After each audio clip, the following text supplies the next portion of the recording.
हरे कृष्णा। तो आज बहुत विशेष तिथि है और विशेष दिन है गौड़िया वैष्णवों के लिए। हमारे संप्रदाय के श्री चैतन्य महाप्रभु के जो अनन्य पार्षद हैं श्रील रघुनंदन ठाकुर और श्रील बंसीदास बाबा जी महाराज का तिरोभाव या तिरोधान दिवस है। तो उस उपलक्ष्य में हम इन दोनों महत आचार्यों के लीला कथा का वर्णन करने का प्रयास करेंगे अपने शुद्धि हेतु। श्रीमद् भागवतम में शुकदेव गोस्वामी वर्णन करते हैं और वर्णन करते हुए वो कहते हैं कि यदि कोई व्यक्ति कृष्ण के नाम रूप गुण लीला धाम आदि में पूर्णतः निमग्न होता है तो कृष्ण उसे क्या फल प्रदान करते हैं। कृष्ण उसे सर्वोच्च फल प्रदान करते हैं कि ऐसे महत भक्त को भक्त चरित्र श्रवण करने का सुअवसर प्रदान करते हैं। तो कहने का तात्पर्य है कि यदि कोई व्यक्ति भगवान के नाम रूप गुण लीला आदि में पूर्णता डूबा हुआ है, हाँ, तो भगवान जो सर्वोच्च चीज उसे देते हैं वो है भक्त का चरित्र श्रवण करने का सुअवसर। तो हम इतने अधिक सौभाग्यशाली हैं कि श्रील प्रभुपाद ने हमें सब कुछ प्रदान किया है। उनके भक्त दिए हैं, ग्रंथ दिए हैं, मंदिर दिया है, विग्रह दिए हैं, धाम दिए हैं, सब कुछ दिया है और ये सुअवसर भी प्रदान किया है भक्तों के संग में आकर भक्तों के चरित्र का श्रवण करने का सुअवसर। तो गौर किशोरदास बाबा जी महाराज ने श्रील भक्ति सिद्धांत सरस्वती को कहा था कि आप ये वैष्णव पंजिका बनाओ और उस वैष्णव पंजिका में ये सारे जो उत्सव हैं, वैष्णवों का आविर्भाव, तिरोभाव या अन्य उत्सव है, उनको डालो। तो भक्ति सिद्धांत सरस्वती महाराज की ये महत देन है वैष्णव पंजिका और श्रील प्रभुपाद ने उसे आगे हमें दिया है। और इस वैष्णव कैलेंडर के अनुसार जो भी आविर्भाव और तिरोभाव आते हैं वो हमें कृपा लाभ प्राप्त करने का वो दिन है। क्योंकि भगवत भक्ति में एक ही बल महत्वपूर्ण है और उसको कहते हैं कृपा बल। और वो कृपा बल हमें वैष्णवों के द्वारा प्राप्त होता है, भक्तों के द्वारा प्राप्त होता है। क्योंकि वैसे महान वैष्णव वो कृपा बल कहां से प्राप्त करते हैं? जो आदि गुरु भगवान बलराम हैं उनसे वो प्राप्त करते हैं। और यदि किसी भक्त के पास वो कृपा बल आ जाता है तो उस बल के कारण वो सर्वोच्च भगवत सेवा करने के लिए संपन्न होता है। तो ऐसे भक्तों का चरित्र श्रवण करना मतलब ऐसे भक्तों की महान व्यक्तित्व की कृपा प्राप्त करने का दिन है। इसलिए प्रभुपाद कहा करते थे कि महान पूर्ववर्ती आचार्यों की जो कृपा है वो अधिक सरलता से हम प्राप्त करते हैं जिस दिन उनका आविर्भाव और तिरोभाव होता है।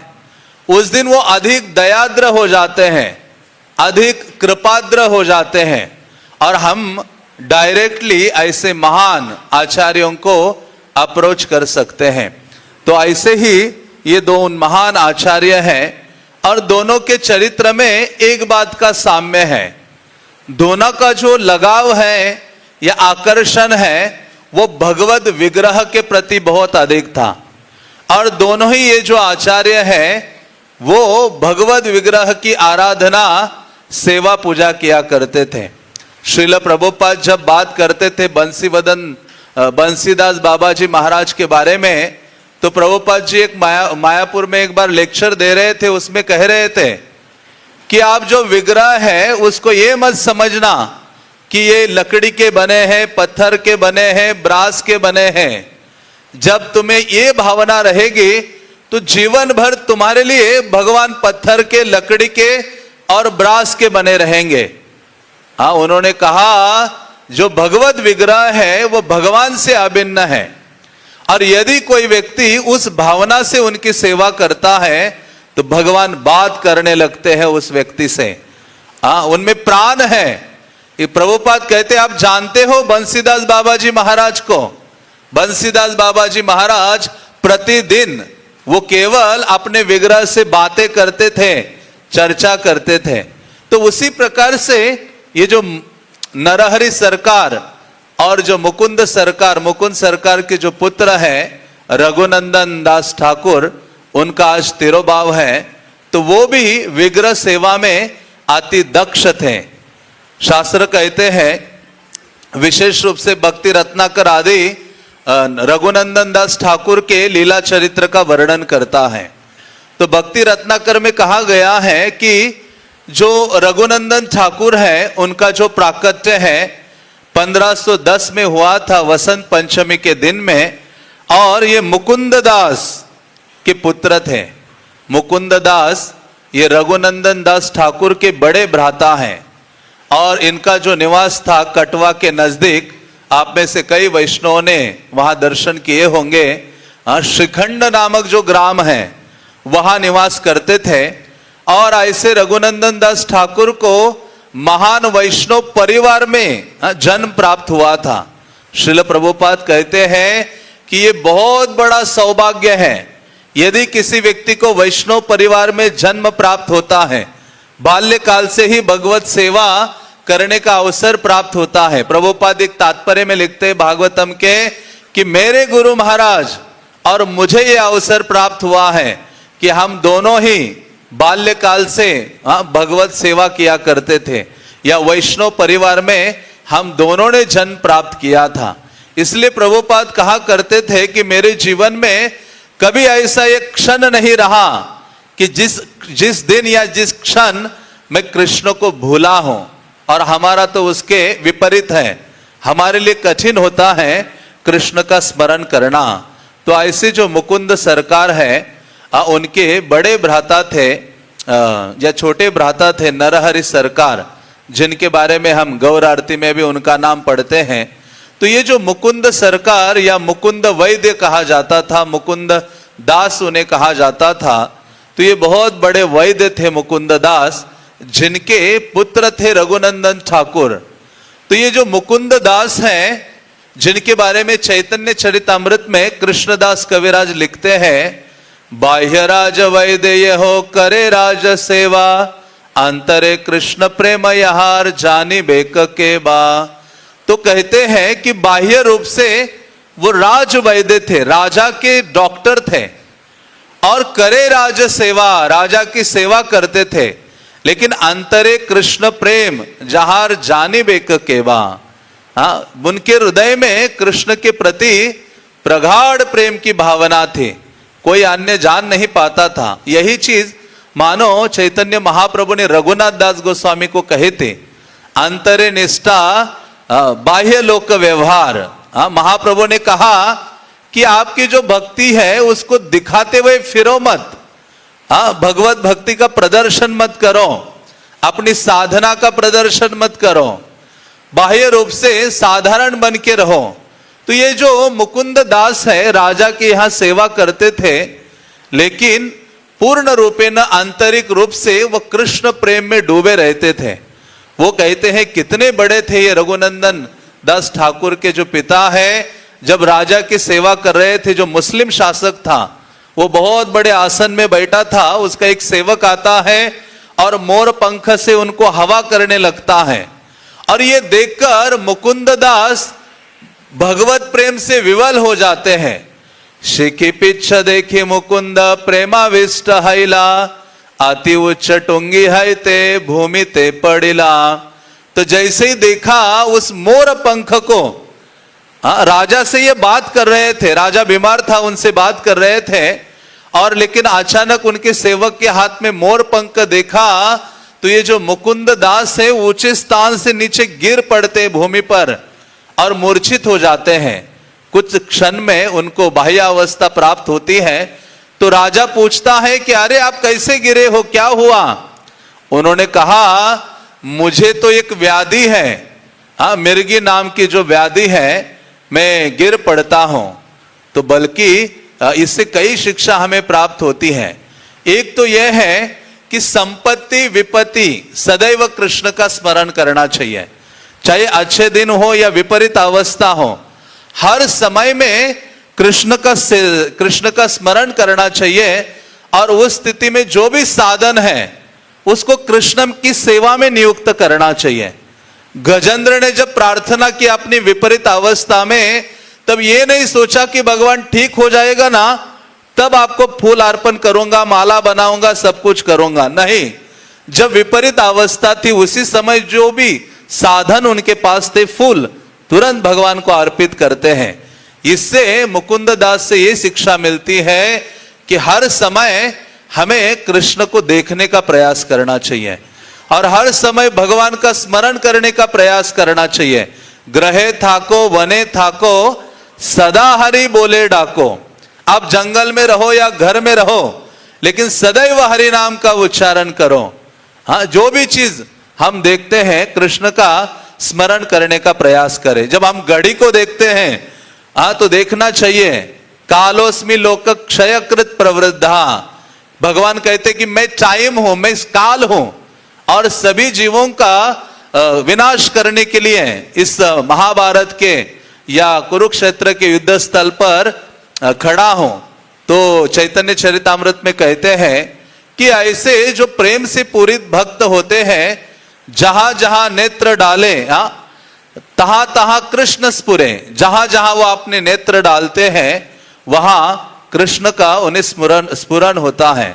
चैतन्य भागवत में माधवेंद्र पुरी का वर्णन आता है, जिसमें वृंदावन दास ठाकुर कहते हैं कि दक्षिण भारत में जब माधवेंद्र पुरी थे तो आकाश में बादल देखते थे जो जल से पूरित थे। ऐसे बादलों को देखकर उनको कृष्ण का स्मरण हो आ जाता था और बादलों को देखकर माधवेंद्र पुरी कई घंटे मूर्छित होकर गिर पड़ते थे। तो कहने का तात्पर्य है कि सदैव भगवान के या भगवान को देखने का प्रयास करना चाहिए या भगवान का स्मरण करना चाहिए। हाँ, जब मुकुंद दास गिरे तो उन्होंने ये नहीं कहा राजा को, आप जानते नहीं हो मैं कितना महान भक्त हूं, मेरे हृदय में तो कृष्ण प्रेम ऐसे बाहर निकलता रहता है, देखो इस मोर पंखों को देखा तो कृष्ण का स्मरण हो आया। नरोत्तम दास ठाकुर कहते हैं उन्होंने ऐसे कहा नहीं, उन्होंने कहा मुझे तो बीमारी है मिर्गी नाम की। इसलिए नरोत्तम दास ठाकुर कहते हैं आपन भजन कथा ना कहे यथा तथा। अपना जो साधन भजन आदि है वो सारे जगत में प्रचारित नहीं करना चाहिए कि मैंने आज निर्जला रखा है, मैंने आज 64 माला कर दी है, मैंने आज ये किया है वो किया है। हाँ, भक्त कहता है कि मैंने तो 16 माला ही नहीं हो रही है मेरी, अब मेरा भजन ही नहीं हो रहा है। आप क्या कीजिए वैष्णव, आप मुझे आशीर्वाद दीजिए ताकि मेरा साधन भजन हो। इसलिए शास्त्र कहते हैं कि हमारा जो भगवत भजन है वो हमें छुपाना चाहिए। कहने का तात्पर्य है मानो आप 1000 के नोट ऐसे 2000 के नोट ऐसे डाल के दिखा दिखा के जाओगे तो उसकी क्या होगी, चोरी ही होगी। हाँ, तो इसलिए ये उचित नहीं है, जिसके द्वारा क्या होगा कि हमारे हृदय में अभिमान अहंकार आदि आएगा। तो ऐसे मुकुंद दास के पुत्र रघुनंदन थे जो अपने पिता से सारी भगवत भक्ति सीखी है और बाल्यकाल से ही उन्होंने देखा उनके जो पिता हैं उनके घर में विग्रह की सेवा करते थे और ये बड़े गंभीरता से उस विग्रह सेवा आदि को देखा करते थे रघुनंदन दास ठाकुर। तो ऐसे रघुनंदन दास ठाकुर कृष्ण लीला में गौर गणोदेश दीपिका में कवि कर्णपुर कहते हैं कि चतुर्व्यूह में वैकुंठ में वे प्रद्युम्न है और कृष्ण लीला में कृष्ण के प्रिय नर्म सखा है और चैतन्य लीला में तो ये साक्षात श्री चैतन्य अद्वय तनु कृष्ण चैतन्य महाप्रभु से अभिन्न है, महाप्रभु के ही तनु है रघुनंदन ठाकुर। तो ऐसे रघुनंदन ठाकुर साधारण व्यक्तित्व नहीं है, चैतन्य महाप्रभु के अंतरंग पार्षद हैं और भगवत भक्ति में सर्वोच्च स्थान रखते हैं। अपने पिता से भी बढ़कर भगवत भक्ति में उनका स्थान है। ये रघुनंदन ठाकुर जब चैतन्य महाप्रभु जगन्नाथपुरी में निवास करते थे तो उस समय बंगाल से भक्तगण जगन्नाथपुरी जाते थे महाप्रभु से मिलने और रथ यात्रा का दर्शन करने। तो उस समय जब रघुनंदन ठाकुर अपने पिता और अपने चाचा नरहरि सरकार के साथ जगन्नाथपुरी गए, बल्कि नरहरि सरकार से ही भगवत भक्ति की शिक्षा उन्होंने ली है। और जो दीक्षा उन्होंने ली है अपने ही अंकल या चाचा से ली है, नरहरि सरकार से, वो उनके शिष्य थे। नरहरि सरकार के कई प्रमुख शिष्य रहे, उनमें से लोचन दास ठाकुर एक थे और ये थे रघुनंदन दास ठाकुर। तो ऐसे जब जगन्नाथपुरी में गए, चैतन्य महाप्रभु को प्रणाम किया मुकुंद दास आदि ने, तो उस समय चैतन्य महाप्रभु ने पूछा, चैतन्य चरितामृत में वर्णन आता है, खंडेर मुकुंद दास श्री रघुनंदन श्री नरहरि मुख्य तीन जान। तो श्रीखंड के ये तीन प्रमुख भक्त थे चैतन्य महाप्रभु के। एक थे मुकुंद दास, रघुनंदन और नरहरि सरकार। मुकुंद दास सिर पूछे सचिरानंदन, तुम्हें पिता पुत्र तोमार श्री रघुनंदन। चैतन्य महाप्रभु ने मुकुंद दास को उनके पुत्र के साथ जब देखा तो चैतन्य महाप्रभु ने कहा, तुम्ही पिता पुत्र तोमार श्री रघुनंदन। आज तुम पिता हो और ये जो बालक है ये तुम्हारा पुत्र है रघुनंदन। किवा रघुनंदन पिता तुम्ही तारतनय, निश्चय करिया कहा जाओ का संशय। चैतन्य महाप्रभु ने कहा, मुझे बहुत बड़ा संशय हो रहा है, मेरा एक प्रश्न है, उसका उत्तर दीजिए। महाप्रभु ने कहा, क्या ये तो नहीं है कि रघुनंदन आपका पिता है और तुम उनके पुत्र हो? ऐसे विपरीत बात महाप्रभु ने कहे। जब ये पूछा तो मुकुंद क्या कहते हैं? मुकुंद कहे रघुनंदन मोर पिता है, आमे तार पुत्र ये आमार निश्चय। तो मुकुंद ने कहा कि ये जो मेरा पुत्र है ना रघुनंदन, आमी तार पुत्र यही आमार निश्चय, ये मेरा पिता है, मैं उनका पुत्र हूं। क्यों ऐसा उन्होंने कहा? तो आगे वो कहते हैं, आमा सबार कृष्ण भक्ति रघुनंदन हैते, आतएव पिता रघुनंदन आमार निश्चिते। क्योंकि इस रघुनंदन के कारण ही जो कृष्ण भक्ति है वो हम सब में, हम सबको प्राप्त हुई है। इसी कारण से ये रघुनंदन मेरा शारीरिक रूप से पुत्र हो सकता है, लेकिन ये मेरा पुत्र नहीं है बल्कि पिता है, क्योंकि कृष्ण भक्ति में उन्नत स्थान रखता है।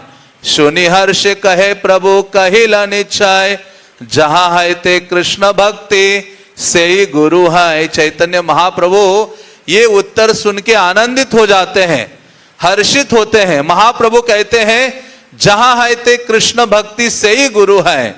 जिसके हृदय में कृष्ण भक्ति है, कृष्ण भक्ति में जो उन्नत है, वही वास्तव में गुरु है। तो इस प्रकार से चैतन्य महाप्रभु रघुनंदन दास ठाकुर के स्थान को बताते हैं उनके पिता के सामने। उस तात्पर्य में श्रील प्रभुपाद कहते हैं, ये जो तीनों भक्त थे श्रीखंड के, इन तीनों को चैतन्य महाप्रभु ने अलग अलग सेवा में नियुक्त किया था। जो मुकुंद दास थे वो गृहस्थ थे, तो उनको धन अर्जन करने की सेवा लगाए थे। वो धन अर्जन करते थे जिसके द्वारा विग्रह की सेवा होती थी, परिवार का पालन पोषण होता था। और जो विग्रह की सेवा करने का कार्य रघुनंदन किया करते थे, और जो मुकुंद सरकार है वो प्रचार किया करते थे। तो प्रभुपाद कहते हैं, हमारे आंदोलन में ये तीन प्रकार के भक्त हैं। एक है जो धन अर्जन करते हैं, कृष्ण की सेवा में लगाते हैं गृहस्थ भक्तगण, और जो बाकी मंदिर के भक्त हैं ये वो क्या करते हैं? विग्रह की सेवा आराधना करते हैं। और कुछ भक्त हैं जो प्रचार का कार्य करते हैं।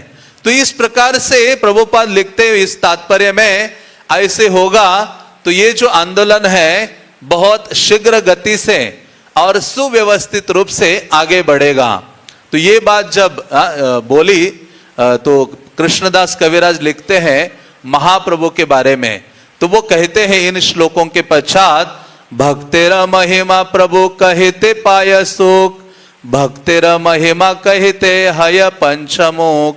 तो चैतन्य महाप्रभु के बारे में कहते हैं कि चैतन्य महाप्रभु सबसे अधिक सुख की अनुभूति करते थे भक्तों की महिमा का गान करने में।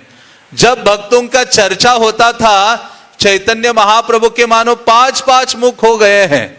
और वही होना चाहिए हमारे जीवन में। जब वैष्णव का, भक्त का एक दूसरे का गुणगान करने का अवसर प्राप्त होता है, तो हमें अपने हृदय को खोलकर उस भक्त के गुणों की चर्चा करनी चाहिए। जब वैष्णव के गुणों की चर्चा करते हैं तो कृष्ण हमारी ओर झुक जाते हैं। कृष्ण हमसे शीघ्रता से प्रसन्न हो जाते हैं। और यही जीवन की सर्वोच्च उपलब्धि है कि हमारे जीवा पर वैष्णव का गुणगान विराजमान हो जाए। उससे बड़ा रत्न या आभूषण कुछ नहीं है, ये जीवा वैष्णव गुणगान से विभूषित हो जाए। तो ऐसा चैतन्य भागवत आदि, चैतन्य चरितामृत आदि कई ग्रंथों में इस बात पर जोर दिया गया है कि सदैव भक्तों का गुणगान करने का प्रयास करना चाहिए।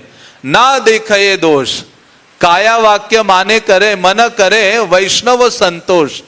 वो कहते हैं कि वृंदावन में एक ऐसे भक्त थे गोविंद देव मंदिर में, हरिदास, जो ना देखे दोष, कभी भी दूसरे भक्तों में दोष नहीं देखा करते थे और सदैव अपनी काया से, वाणी से और मन से उनकी सेवा करने का प्रयास करते थे, उनको संतुष्ट करने का प्रयास करते थे। तो ऐसे जो रघुनंदन है, उनका गुणगान स्वयं श्री चैतन्य महाप्रभु ने अपने मुख से किया है। ऐसे रघुनंदन अपने बाल्यकाल में भगवान को स्वयं उन्होंने लड्डू खिलाया है। एक बार मुकुंद दास को किसी कार्य से बाहर जाना था, तो उन्होंने अपने पुत्र रघुनंदन को कहा, रघुनंदन आप भोग लगाओ आज भगवान को, गोपीनाथ को। तो इनको तो सब पता था, ये बालक थे, देखते थे पिता सारी सेवा कर रहे हैं, लेकिन जब भोग लगाने का समय आता था तो पिता पर्दा लगाया करते थे। उसके बाद क्या करते थे उसका उनको ज्ञान नहीं था। बाकी अन्य चीजों का तो ज्ञान था कि आचमन करा रहे हैं या उनको पुष्प अर्पित कर रहे हैं, वस्त्र बदल रहे हैं, लेकिन भोग लगाने का समय होता था तो उसके बारे में उनको पता नहीं था। तो ऐसे जब मुकुंद दास को बाहर जाना था तो उन्होंने कहा, रघुनंदन आज आप भगवान को भोग लगाओ।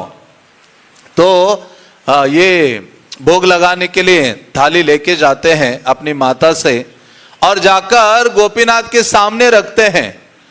और गोपीनाथ के सामने रखकर अभी सोचते कि क्या करें, पिता ने कहा था भगवान को खिलाओ।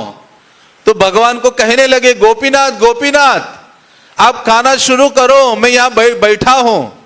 तो गोपीनाथ कुछ बोल नहीं रहे हैं, हिल नहीं रहे हैं, कुछ केवल गोपीनाथ देख रहे हैं रघुनंदन को और रघुनंदन गोपीनाथ को देख रहे हैं। गोपीनाथ को सोच रहे, अरे अपना हाथ आगे बढ़ाओ। तो और रोने लगे कि आप खा नहीं रहे हो। रघुनंदन जोर जोर से क्रंदन करने लगे। उनकी ये सरलता और निष्पाप प्रवृत्ति को देखा, निष्कपट भावना को उन्होंने देखा, तो गोपीनाथ झुक जाते हैं, जैसे गदाधर के लिए झुके हैं जगन्नाथपुरी में छोटा गोपीनाथ माला पहनाने के लिए। तो उसी प्रकार से ये जो त्रिभंग ललित गोपीनाथ है, ये झुक जाते हैं और जो भी उन्होंने थाली में रखा था वो सारा गोपीनाथ खा लेते हैं। खाकर फिर से त्रिभंग ललित रूप में खड़े हो जाते हैं। और इनको लगा शायद प्रतिदिन ऐसा ही होता है। तो रघुनंदन ठाकुर के जीवन में कोई बड़ा आश्चर्य नहीं था। उनको लगा प्रतिदिन भगवान खाते हैं, तो भगवान तो खाते ही हैं अपने इंद्रियों के द्वारा, आंखों के द्वारा। तो ऐसे जब ये थाली लेकर पहुंचते अपने माता के पास और माता देखती है कि अरे इतने सारे अच्छे पकवान मैंने व्यंजन अर्पण करने के लिए दिए थे, शायद गलती से रघुनंदन ने खाए होंगे या अपने मित्रों को बांट दिए हैं। तो जब उनके पिता आए, उन्होंने कहा कुछ प्रसाद है, प्रसाद गोपीनाथ का। उनकी माता कहते कि रघुनंदन कह रहा है कि सब कुछ गोपीनाथ ने खा लिया है। तो इनको शंका आ गई, संशय आ गया। इन्होंने कहा नहीं नहीं, गोपीनाथ ने तो मेरे आंखों के सामने खाया है। तो मुकुंद दास अपने हाथों से लड्डू बनाते हैं। इसका वर्णन भक्ति रत्नाकर में एक महान वैष्णव उद्धव दास ने बड़े सुंदर एक गीत में किया है इस लीला का वर्णन। तो वो कहते हैं मुकुंद दास ने जब लड्डू बनाए और उन्होंने कहा कि हे नरहरि आप लेके जाओ, रघुनंदन आप लेके जाओ, और जब रघुनंदन ले गए लड्डुओं को फिर से उन्होंने भगवान के सामने रखा और भगवान को कहा आप लड्डू खा लीजिए, आज तो पहले पूरा प्लेट खा लिया है, अभी थोड़े ही समय में आपके लिए पूरा लड्डू का प्लेट है, आप लड्डू खा लीजिए गोपीनाथ। तो जैसे ही भगवान ने लड्डू खाने के लिए झुके तो ये पर्दे के पीछे से उनके जो पिता थे रघुनंदन के, वो देख रहे थे भगवान ने एक लड्डू तो खा लिया लेकिन दूसरा उठाया, और ऐसे खाने वाले थे तो पर्दा ऐसे खोल के उनके पिता मुकुंद दास ने जैसे ही देखा, भगवान ने कहा लड्डू अभी अंदर नहीं जाएगा, यहां ही रहेगा, हाथ में ही रहेगा। शायद मानो उसके बाद ये लड्डू गोपाल शुरू हो गए होंगे। आज भी आप श्रीखंड में जाते हो, नरहरि चक्रवर्ती भक्ति रत्नाकर में कहते हैं कि ये आज भी जो श्रीखंड में हजारों हजारों लोग आते हैं उस विग्रह का दर्शन करते हैं, आज भी उनके हाथ में वह लड्डू हैं। तो आज भी वो विग्रह है श्रीखंड में, आप यदि जाते हो वहां तो वहां के जो पुजारी हैं, छोटे से विग्रह हैं, उनको आल्टर से निकाल के ऐसे लाते हैं और आपको दिखाते हैं कि देखो ये लड्डू उनके हाथ में है। तो लड्डू भगवान के हाथ में है गोपीनाथ के, और वैसे की वैसे ही हैं।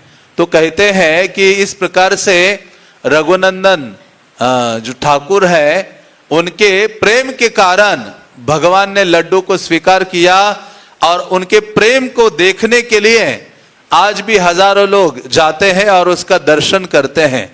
तो इस प्रकार से जो रघुनंदन ठाकुर हैं उनके हाथ से भगवान लड्डू खाते हैं या खाए हैं, इसकी चर्चा पूरे बंगाल में हो गई। उस समय एक महान वैष्णव थे अभिराम ठाकुर। ये अभिराम ठाकुर ऐसे थे कि वो जब भी कोई दिखावा करता है कि मैं महान भक्त हूं, तो उसके पास जाते थे, उनको दंडवत करते थे, जैसे प्रणाम करेंगे। यदि वो कपट युक्त भक्त हो, दिखावा करने वाला भक्त हो कि मैं महान भक्त हूं और हृदय में कोई भक्ति का लवलेश नहीं है, ऐसे व्यक्ति को जब अभिराम ठाकुर प्रणाम करेंगे तो उस व्यक्ति की तत्क्षण मृत्यु हो जाते थे। या तो इस प्रकार से इतने शक्तिशाली थे। नित्यानंद प्रभु तो उनसे डरते थे। नित्यानंद प्रभु को जब वसुधा के द्वारा कई संतान प्रकट या उत्पन्न हुई तो उनको पता चला अभी पहली संतान नित्यानंद प्रभु की हुई है। तो अभिराम ठाकुर ने कहा, हे नित्यानंद प्रभु, मैं आ रहा हूं आपके पुत्र को देखने के लिए। नित्यानंद प्रभु जब ये गए देखने के लिए, जब नित्यानंद प्रभु की पहली संतान को प्रणाम किया, उसी क्षण उस संतान का मृत्यु हो जाती है। वो चेक करने गए कि नित्यानंद प्रभु साक्षात भगवान है, विष्णु हैं, क्या उनके पुत्र भी वैसे हैं? नहीं है तो वो उनके सामने टिकेंगे नहीं, अभिराम ठाकुर के सामने। तो जब बाद में जो नित्यानंद प्रभु के अगली जब संतान हुई, जिनका नाम मुझे याद नहीं आ रहा है, वीरभद्र प्रभु या वीरचंद्र प्रभु, तब नित्यानंद प्रभु को पता चला कि अभी अभिराम ठाकुर आ रहे हैं। और वो गंगा के पार रहा करते थे और खड़दा गंगा के उस तरफ है जहां नित्यानंद प्रभु का निवास था। तो नित्यानंद प्रभु ने सारे नाविकों को कहा कि नाव डुबा दो आपकी, आना नहीं चाहिए उन इधर, और कोई नाव में उनको बिठाओ नहीं। जब पता चला कि कोई नाविक तैयार नहीं है उनको ले जाने के लिए, अभिराम ठाकुर ने अपना ऊपरी उत्तरीय वस्त्र निकाला और जल के ऊपर ऐसे डाला, उसके ऊपर बैठकर चले गए उस पार। नित्यानंद प्रभु डर गए कि ये तो बहुत अद्भुत है। तो ऐसे अभिराम ठाकुर ने कहा, अच्छा इस बालक के हाथ से लड्डू खाया है, इतना महान है ये बालक, श्रीखंड में निवास करता है। तो ये तुरंत कहते मैं जाता हूं उसके पास, उसको प्रणाम करता हूं। जैसे श्रीखंड में उनके माता पिता को पता चला अभिराम ठाकुर का आगमन होने वाला है श्रीखंड में रघुनंदन को प्रणाम करने के लिए, तो सब डर जाते हैं, रघुनंदन को छुपा के रखते घर में। और कैसे तो रघुनंदन उन्होंने छुपाया था, लेकिन वो बाहर निकलकर चला जाता है। श्रीखंड में एक स्थान है जहां बहुत बड़ा वट वृक्ष है, जिसके नीचे नरहरि सरकार सदैव भजन करते थे। और जिस वृक्ष के नीचे बैठकर लोचनदास ठाकुर ने, वहां एक पत्थर है जिसके ऊपर बैठकर पूरा चैतन्य मंगल का लेखन किया था, आज भी वो स्थान है। तो ये जो बालक है रघुनंदन ठाकुर वहां चले जाते हैं और ये ढूंढ रहे थे अभिराम ठाकुर कहां मिलेगा, कहां होगा वो बालक। दूर से एक बालक को देखा ये इतना अप्रतिम विलक्षण तेज निकल रहा है उनके चेहरे से और बहुत सुंदर बालक है। अभिराम ठाकुर उनके पास गए, उन्होंने कहा अरे तुम्हारा नाम क्या है? उन्होंने कहा मेरा नाम रघुनंदन है। अच्छा तुम्हें मैं ढूंढ रहा हूं। ऐसे बोलकर रघुनंदन ठाकुर को वो प्रणाम करते हैं। एक बार प्रणाम करते, ऊपर देखते थे कुछ हुआ नहीं, हंस रहा है। फिर से 2 बार करते हैं, 3 बार करते हैं। कहते ये साधारण बालक नहीं है, ये क्या है? अभिन्न चैतन्य महाप्रभु से अभिन्न तनु है इसका। तो ऐसे रघुनंदन का आलिंगन करते हैं जो अभिराम ठाकुर और वो नाचने लगते हैं। आगे कहा जाता है कि एक बार जब उदंड कीर्तन हो रहा था उस स्थान में अभिराम ठाकुर के साथ और अभिराम ठाकुर उनका आलिंगन करते हुए नृत्य कर रहे थे, तो जो रघुनंदन ठाकुर है नाचते नाचते उनके पांव से एक नुपुर गिरा और गिरकर कितना दूर पड़ा? लगभग 3-4 किलोमीटर दूरी पर जाकर वो नुपुर पड़ा और वहां एक कुंड बना। आज भी वो स्थान है एकाई हट में जिसको नुपुर कुंड कहा जाता है। तो इस प्रकार से जो रघुनंदन ठाकुर है ये विशेष आचार्य हैं जिनके हाथों से गोपीनाथ लड्डू या प्रसाद या भोजन स्वीकार करते हैं। और ऐसे रघुनंदन ठाकुर सदैव भगवान श्री चैतन्य महाप्रभु के नामों का कीर्तन करते थे। यही ऐसा ग्रुप था श्रीखंडवासी जिनको हरि नाम करने के लिए बोला जाए तो वो पूरे गौरांगा कहते थे।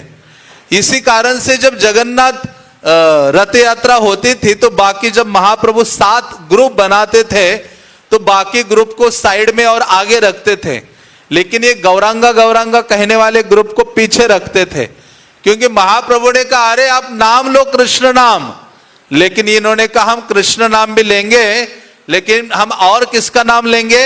चैतन्य महाप्रभु के नामों का कीर्तन करेंगे। तो ये विशेषता थी श्रीखंड वासियों की, या रघुनंदन ठाकुर, मुकुंद दास, नरहरि सरकार आदि। तो ये सदैव चैतन्य महाप्रभु के नामों का उच्चारण किया करते थे। तो ऐसे रघुनंदन ठाकुर जब नरोत्तम दास ठाकुर आदि ने खेतुरी में उत्सव मनाया था, प्रथम गौर पूर्णिमा, उसमें भी उन्होंने भाग लिया था।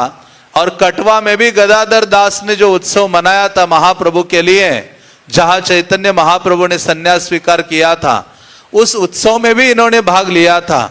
तो ऐसे ये विशेष आचार्य हैं और इसलिए भक्ति रत्नाकर में का कहते हैं कि यह कहे श्री रघुनंदन प्रीतचार, जन्मे जन्मे श्री कृष्ण चैतन्य वशतार। कहते हैं जिस व्यक्ति का प्रेम या आकर्षण रघुनंदन ठाकुर के लिए होगा उस व्यक्ति के वश में हमेशा श्री चैतन्य महाप्रभु रहेंगे। ये भक्ति रत्नाकर में कहते हैं कि यह कहे कि दयालु रघुनंदन अति दिन हीन दुखी जने रजीवन।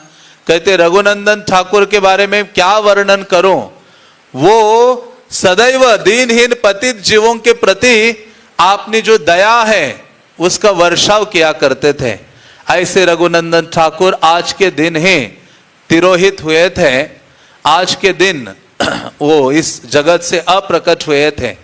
आज से 3 दिन पूर्व जो रघुनंदन ठाकुर हैं वो अपने जो विग्रह है उनके सामने जाते हैं। वो कहते हैं कैसे उनका तिरोभाव हुआ, वो लिखते हैं भक्ति रत्नाकर में, पुत्रे समर्पिया गौर गोपाल चरणे 3 दिन महामत हैला संकीर्तने। जब रघुनंदन ठाकुर अपना शरीर छोड़ने का समय आया, शरीर त्याग करने के पूर्व रघुनंदन ठाकुर क्या करते हैं, अपने जो पुत्र हैं उनके भी पुत्र महान वैष्णव हुए हैं, कान्हाई ठाकुर, जिनका भी काफी वर्णन आता है ग्रंथों में।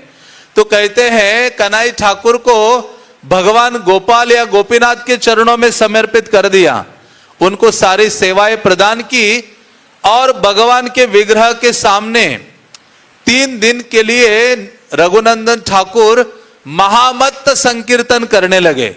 मानो इनके तिरोभाव को जब हम देखते हैं, ऐसा ही तिरोभाव हरिदास ठाकुर का ही हुआ था। इन दोनों में साम्य दिखाई देता है। वो कहते हैं 3 दिन महामत्त हैला संकीर्तने, शरीर त्यागने के पूर्व 3 दिन, जैसे हरियाली तीज कल हुई थी और आज चतुर्थी है, तो 3 दिन क्या करते हैं, पूरा विग्रह के सामने दिन रात नाम संकीर्तन करते हैं। हरे कृष्णा कृष्णा कृष्णा हरे हरे, हरे राम राम राम हरे हरे। नर हरि पाद पद्म करि स्मरण, गोपाल गौरांग रूपे अर्पिला नयन। और वो नरहरि सरकार के चरण कमलों का स्मरण करते हैं और अपने आंखों से उनके जो आराध्य विग्रह हैं गोपाल या गोपीनाथ को देखते हैं और गौरांग महाप्रभु को देखते हैं। श्री कृष्ण चैतन्य नाम लैया बार बार, हैला संगोपन देखी लोके चमत्कार।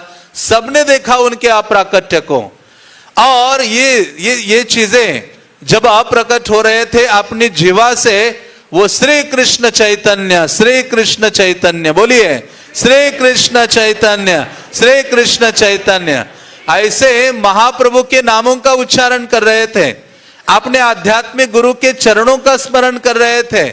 आराध्य देव गौरांग महाप्रभु गोपीनाथ या गोपाल का दर्शन कर रहे थे।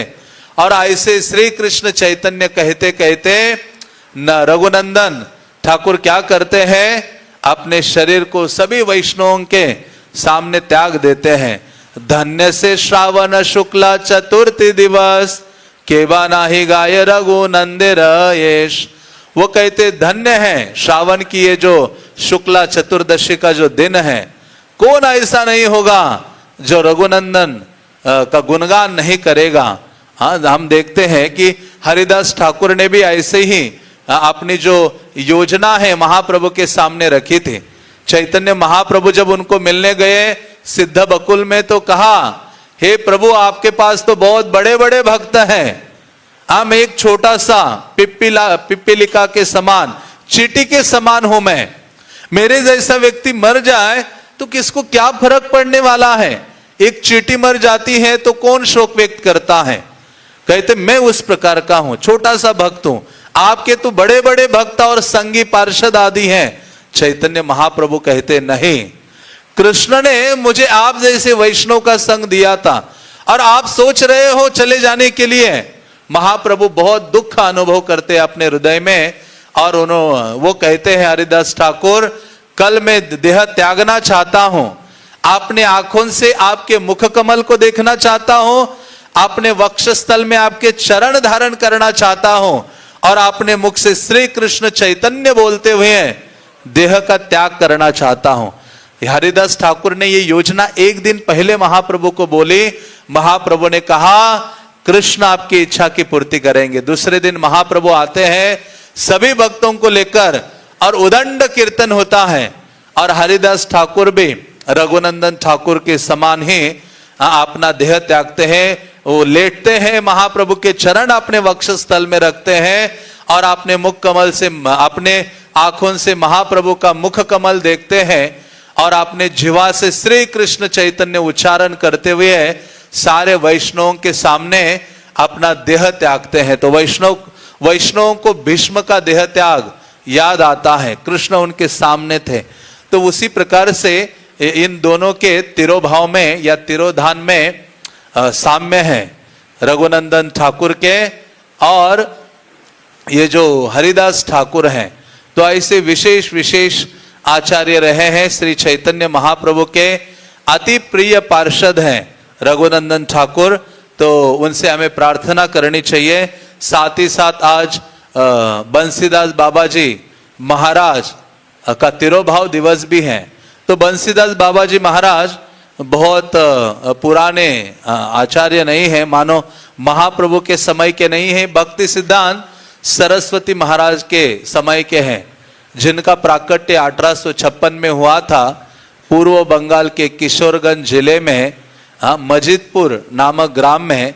ऐसे बंसीदास बाबा जी महाराज का पूर्व आश्रम में नाम था भैरव चंद्र और उनके पिता का नाम था सनातन बर्मन, जो एक मछुआरे के पुत्र थे। उनके माता का नाम था सर्व सुंदरी देवी और उनके दो भाई थे कुलचंद्र राजचंद्र। तो ऐसे ये जो बंसीदास बाबा जी हैं, ये बाल्यकाल से ही चैतन्य महाप्रभु की लीलाओं का श्रवण करने के लिए आकर्षित थे। उनके गांव में एक आश्रम था जिसमें नरोत्तम दास बाबा जी रहा करते थे या नरोत्तम बाबा जी रहते थे, जिनके पास जाया करते थे, उनसे महाप्रभु की गौर लीला को सुनते थे और गौरांग महाप्रभु के प्रिय पार्षदों को का वर्णन सुनते थे। ये सुन के उनका आकर्षण गौरांग महाप्रभु के लिए बहुत अधिक बढ़ता है। ये वैसे ही है जैसे नरोत्तम दास ठाकुर बाल्यकाल से अपने ग्राम में एक कृष्णदास नामक वैष्णव थे, उनसे महाप्रभु और उनके पार्षदों का श्रवण करते थे, जिससे उनको बहुत आकर्षण हुआ श्री चैतन्य महाप्रभु के लिए और नित्यानंद प्रभु के लिए। तो ऐसे बंसीदास बाबा जी महाराज बाल्यकाल से ही गौर निताई की कथा सुनते थे और साथ ही साथ नरोत्तम दास ठाकुर के जो गीत हैं वो उनको सबसे अधिक प्रिय थे।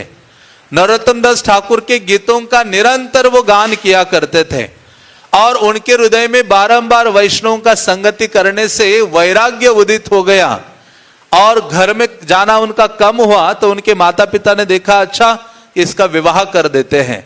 तो बंसीदास बाबा जी महाराज का विवाह किया गया और विवाह करने के पश्चात एक बालक उत्पन्न होता है जो 6 महीने का ही था। तो इन्होंने अपने घर को त्याग दिया और वैरागी बने। बाबा जी वेश उन्होंने धारण किया, नरोत्तम बाबा जी से उन्होंने बाबा जी वेश धारण किया और उनका नाम पड़ा बंसीदास बाबा जी।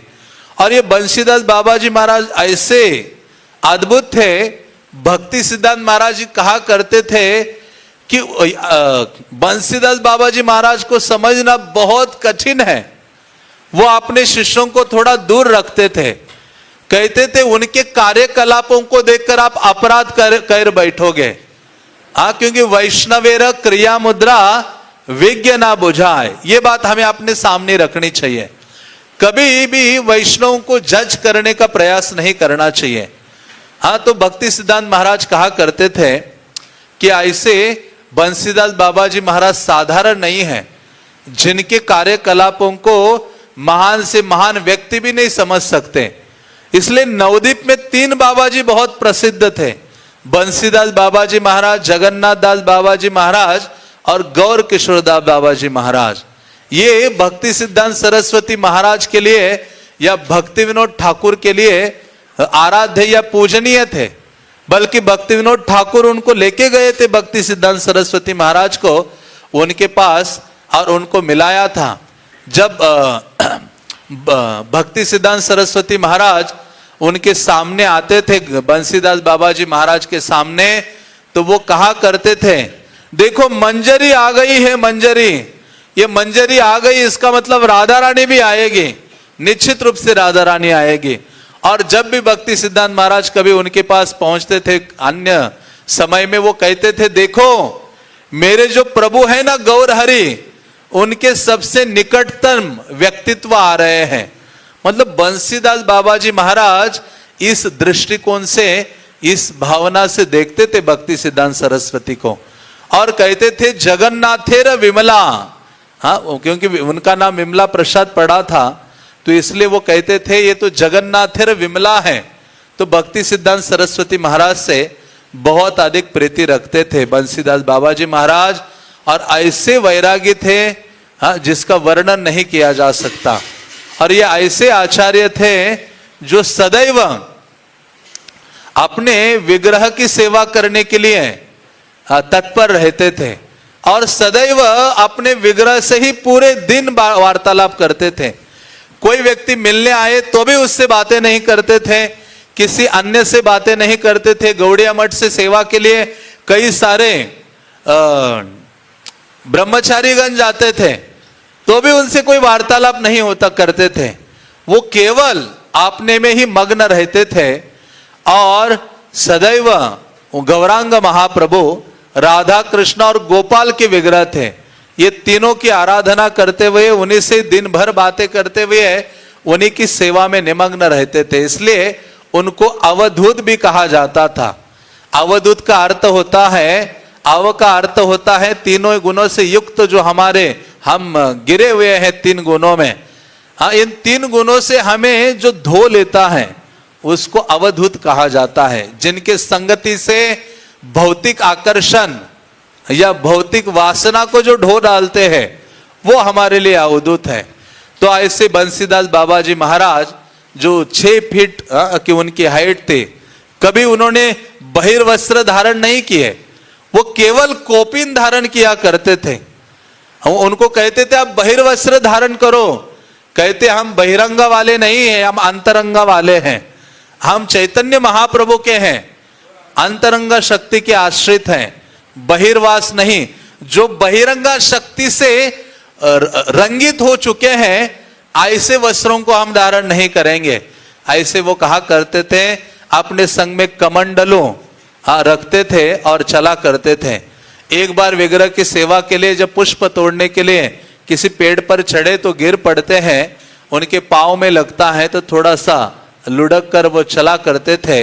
लेकिन उस समय भी उनके साथ गौड़िया मठ के ब्रह्मचारी उनकी सेवा के लिए सदैव उनके साथ चलते थे। भक्ति सिद्धांत महाराज आदि ने नियुक्त किया था, या उसके बाद भी जो आचार्य थे उन्होंने नियुक्त किया था। लेकिन ये जब चलते थे तो कोई भी उनके साथ चला नहीं करता था, इतना तीव्र गति से वो चला करते थे। तो ऐसे भक्ति सिद्धांत बंसीदास बाबा जी महाराज बहुत शक्ति संपन्न आचार्य थे और सदैव भगवान के नाम लेकर रोया करते थे। और विशेष रूप से 3 नामों का वो उच्चारण करते थे। वो सदैव अपने विग्रह के सामने नाम लेकर जोर जोर से क्रंदन करते थे और बोलते थे गोवर्धन हरि, भक्तवत्सल हरि, प्राण वल्लभ हरि। ये उनके 3 नाम थे जिसको हरे कृष्ण महामंत्र के अतिरिक्त जब वो बैठते थे तो जोर जोर से इन 3 नामों का उच्चारण करते थे। बोलिए गोवर्धन हरि, भक्तवत्सल हरि, प्राण वल्लभ हरि। हाँ, ऐसे उच्चारण करते थे। तो एक व्यक्ति उनके पास आता है और कहता है कि बाबा जी महाराज, भगवान को देखना है, भगवान को अनुभव करना है, बताइए भगवान को कैसे देख सकते हैं, प्राप्त कर सकते हैं, भगवान का दर्शन कैसे हो सकता है। उन्होंने कहा एक ही काम करो, केवल रो, केवल तुम्हें रोना पड़ेगा।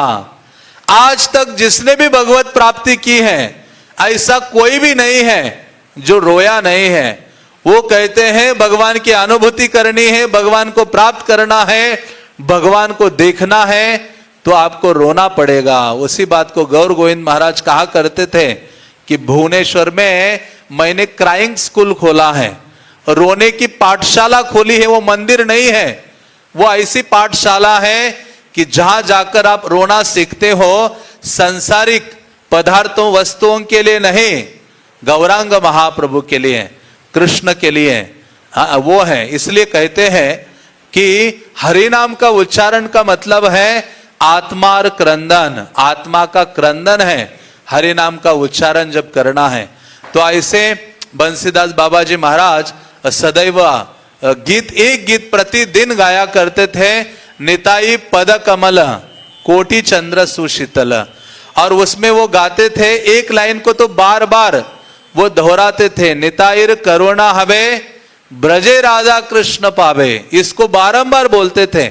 और नरोत्तम दास ठाकुर के 2 ये जो ग्रंथ थे, प्रेम भक्ति चंद्रिका और प्रार्थना का, निरंतर वो अध्ययन करते थे और अपने साथ रखा करते थे। तो इस प्रकार से बंसीदास बाबा जी महाराज अपने विग्रह से बात किया करते थे और कभी कभी लंबा मौन रखते थे, भगवान का नामों का उच्चारण करते थे और सदैव हर चीज को कृष्ण से कनेक्ट करते थे, कृष्ण के संबंध में ला देते थे। कोई बोलता था गवर्नमेंट ऐसा कह रहा है, तो कहते गवर्नमेंट नहीं होगा, गोवर्धन होगा, गोवर्धन।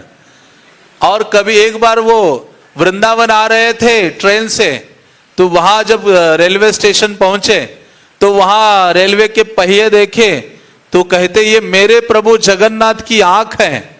तो मतलब कृष्ण रस भाविता मति, सदैव उनकी जो मति है कृष्ण में लगी रहती थी, या कृष्ण का स्मरण किया करते थे।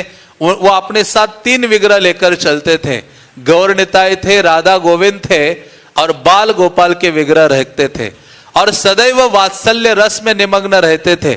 वो 2 अन्य विग्रहों को जो मानो उनको ट्रैवलिंग में जाना है जगन्नाथपुरी या वृंदावन या किसी अन्य स्थान में, तो आपने बाकी गौर निताय को, राधा गोविंद को पूरा ऐसे बांध के कपड़े में लपेट के रख देते थे झोली में, लेकिन गोपाल को ऐसा हाथ में लेकर चलते रहते थे और गोपाल से बात करते थे और वो डांटते थे।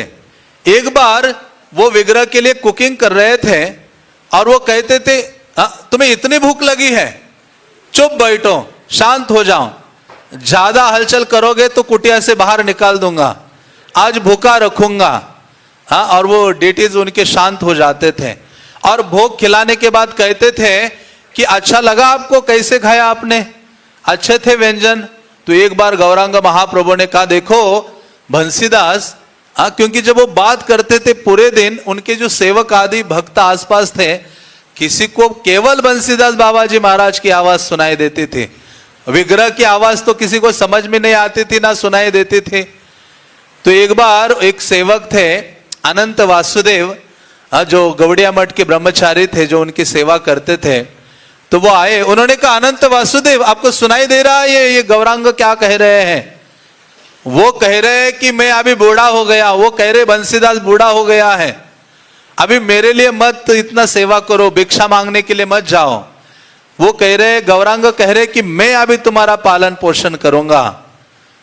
तो तुरंत वो अपना छड़ी उठाते हैं और वो कहते अनंत वासुदेव इनको बताओ मैं अभी बूढ़ा नहीं हुआ हूं, मुझमें क्षमता है सेवा करने की, ये फिर से ऐसा बोलेंगे तो इनके टांगे तोड़ दूंगा, बाहर नहीं निकल सकते हैं।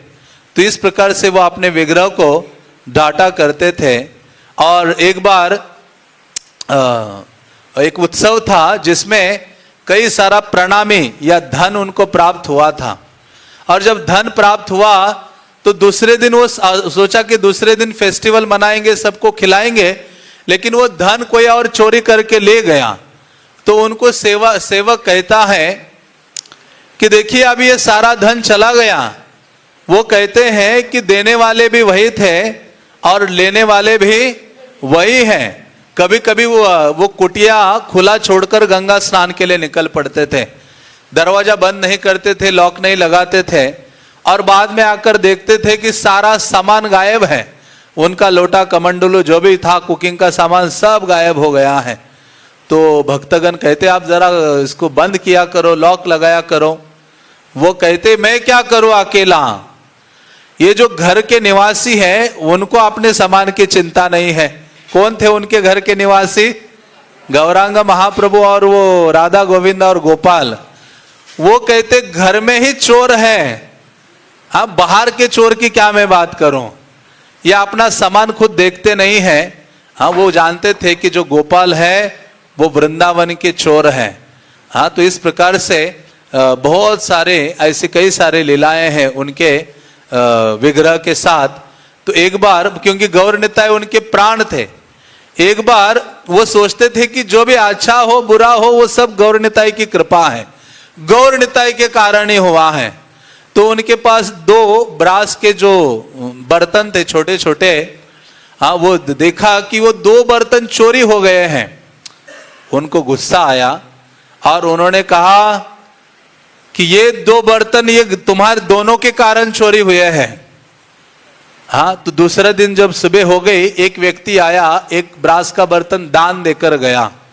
वो कहते ये जो बर्तन है ये निताई का है, आज जो भी मैं कुकिंग करूंगा जिसको खाना है बर्तन में वो अपना बर्तन लाएगा। कहते गौरांगा आपको खाना है तो आप अपने बर्तन की व्यवस्था करो। ये निताई ने अपने बर्तन की व्यवस्था की और उस दिन वैसे ही हुआ। उन्होंने जो भी कुकिंग किया केवल नित्यानंद प्रभु को खिलाया। पूरे दिन गौरांग महाप्रभु को भूखे रखा। गौरांग महाप्रभु कहने लगे मेरा बर्तन कल आने वाला है। हाँ, तो उनके लिए दूसरे दिन बर्तन आ जाता है। तो ऐसे बंसीदास बाबा जी महाराज जगन्नाथपुरी पैदल चलकर जाते हैं अपने गोपाल को हाथ में लेकर। और भक्ति सिद्धांत सरस्वती महाराज धाम की सब्जियां जहां जहां ये ट्रैवल करते थे, धाम की सब्जियां अपने भक्तों के साथ भेजते थे और वो ग्रहण किया करते थे। उन्होंने कभी किसी को दीक्षा नहीं दी, लेकिन दामोदर और बिहारी नामक 2 भक्त उनके शिष्य बने थे जो उनकी सदैव सेवा किया करते थे। और वो कभी अपना उच्चिष्ट नहीं दिया करते थे, लेकिन जब वो अपना प्रसाद के बाद मुंह में पानी लेकर बाहर डालते थे घास पर, तो ये जो ब्रह्मचारी गण है वो घास पे जाकर ढूंढते थे कुछ उच्चिष्ट है कि नहीं। कभी कभी वो ब्रह्मचारी वो घास भी खा जाते थे। कहते इसमें जो जल पड़ा है वो बंसीदास बाबा जी महाराज का महामहा है। क्योंकि उच्चिष्ट है वैष्णवों का जो महाबल प्रदान करता है भक्ति में। तो इस प्रकार से कभी कभी वो निरंतर चैतन्य चरितामृत सुनते थे, जो उनके एक भक्त थे अनंत विश्वम्बर के द्वारा वो चैतन्य चरितामृत पढ़ते थे। और चैतन्य चरितामृत से रामानंद राय के साथ जो संवाद है उसको सुनते थे और उस सुनकर क्रंदन किया करते थे। तो ऐसे बंसीदास बाबा जी महाराज सदैव हरि नाम का उच्चारण करते थे। एक बार कोई आया और गाने लगा वो नया मंत्र उनके कुटिया में। उन्होंने कहा यहाँ ये दूसरे मंत्र अलाउड नहीं है। हाँ, जैसे प्रभुपाद के बारे में आता है ना, जुहू में रामनवमी थी तो लोकनाथ महाराज जुहू में कहते कि भक्तों को कल हम राम धुन गाएंगे। तो प्रभुपाद को पता चला कि राम धुन गाएंगे। प्रभुपाद कहते कोई राम धुन नहीं, हमारे पास एक ही धुन है और वो क्या है, हरे कृष्णा धुन। तो इस प्रकार से इन्होंने कहा कोई अन्य मंत्र नहीं, हरे कृष्ण महामंत्र। हाँ, तो एक व्यक्ति आया, कहा बाबा जी महाराज कृपा दीजिए कृपा दीजिए। उन्होंने तुरंत अपना कोपिन निकाला, कहते ये ले लो मेरी कृपा। उसका मतलब है ये वैराग्य जीवन बिताओ और कृष्ण की सेवा करो, यही है। हाँ, तो ये नवद्वीप के सिद्ध पुरुष थे। वो कभी अपनी धूली किसी को नहीं देते थे, लेकिन एक बार चैतन्य महाप्रभु के गौर पूर्णिमा के दूसरे दिन उन्होंने अपनी धूली सभी वैष्णवों को प्रदान की थी। तो ऐसे विशेष विशेष आचार्य हैं। और एक बार बाबा जी महाराज अपने कुटिया में थे, एक बड़ा सा भक्तों का ग्रुप आया, जोर जोर से कीर्तन करने लगा। मृदंग बहुत जोर जोर से बजा रहे थे, करतल वंपर सब बजा रहे थे। बाबा जी महाराज कहते हैं, उन्होंने कहा, वो कहने लगे कि ये तुम्हारा ये जो जोर जोर का कीर्तन है ना, टप टप हरी खोल फाटे बुक फाटे ना। वो कहते तुम्हारे जोर जोर से बजाने से मृदंग फट जाएगा, लेकिन जीवन भर हृदय नहीं फटने वाला। हृदय से हरि नाम लो, ऐसा वो कहा करते थे। और जगन्नाथपुरी में जब थे, उन्होंने एक हाथी को देखा। हाथी जा रहा है, लोग उसको कुछ 1 रुपया दे रहे, केला दे रहे हैं। हाथी कुछ अपने पास नहीं रख रहा है, सब अपने सूंड से ऊपर जो माहौत बैठा था उसको दे रहे हैं। वो कहते देखो, वो गीत गाने लगे, से संबंध नाही जार वृथा जन्म गेलो तार, यही पशु बड़ा दुराचार। उस गीत में है सही पशु, लेकिन वो कहते अरे वो हाथी समझ गया है अपने स्वामी की सेवा करना। मैं इतना दुराचारी मूर्ख व्यक्ति हूं कि मैंने मनुष्य जीवन प्राप्त करके भी आपने संबंध को नहीं जाना है कृष्ण से और कृष्ण की सेवा नहीं की है। हाँ, इस प्रकार से वो सोचा करते थे। और जिस किसी स्थान में उन्होंने भ्रमण किया, जगन्नाथपुरी गए, वृंदावन आए, प्रयाग गए, सब स्थानों में गए, और जहां भी वो रहते थे उस स्थानों में सदैव किसी वट वृक्ष के नीचे रहते थे। और वट वृक्ष के नीचे इसलिए रहते थे कि वृंदावन के बंसी वट का उन्हें सदैव स्मरण होता था। तो ऐसे विशेष विशेष आचार्य हैं बंसी दास बाबा जी महाराज और रघुनंदन ठाकुर। आज उनका दोनों का तिरोभाव है, उनसे हमें कृपा की याचना करनी चाहिए और उनके बारे में और श्रवण या गुणगान करने का प्रयास करना चाहिए।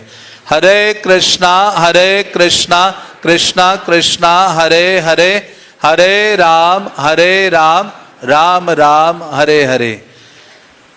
श्रील प्रभुपाद के, समवेत भक्त वृंद के, निताय गौर प्रेमानंदे।